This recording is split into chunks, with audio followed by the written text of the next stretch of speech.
Magandang araw, tara samahan niyo kaming lutuin ang bagong recipe na natutunan namin, ang ginataang bangus na may bagoong at sitaw at talong. Siyempre mag-umpisa tayo sa bangus. Pagkatapos linisan ay ilagyan ng asin para malasa. Pagkatapos ay i-ready na ang mga gulay at iba pang ingredient. Siyempre hindi mawawala ang ginto. Sa kawali ay maglagay ng mantika pero dapat tama lang. Dito kasi naramihan, akala ko pabrika kami ng mantika. Ito ang unang gagawin. Piprituhin muna yung sitaw at talong. Tapos sunod ay ang isda.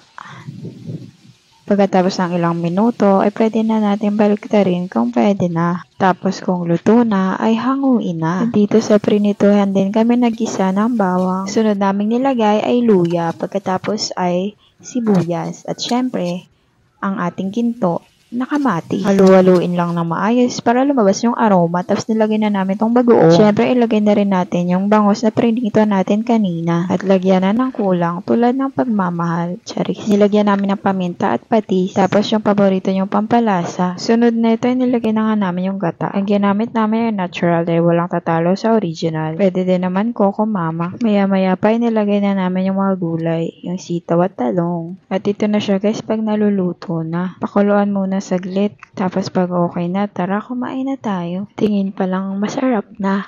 Kaya kung wala ka pang naiisip na ulam, try mo to. Sigurado magugustuhan to ng pamilya mo. First time namin magluto ng ganitong ginataang bangus and worth it.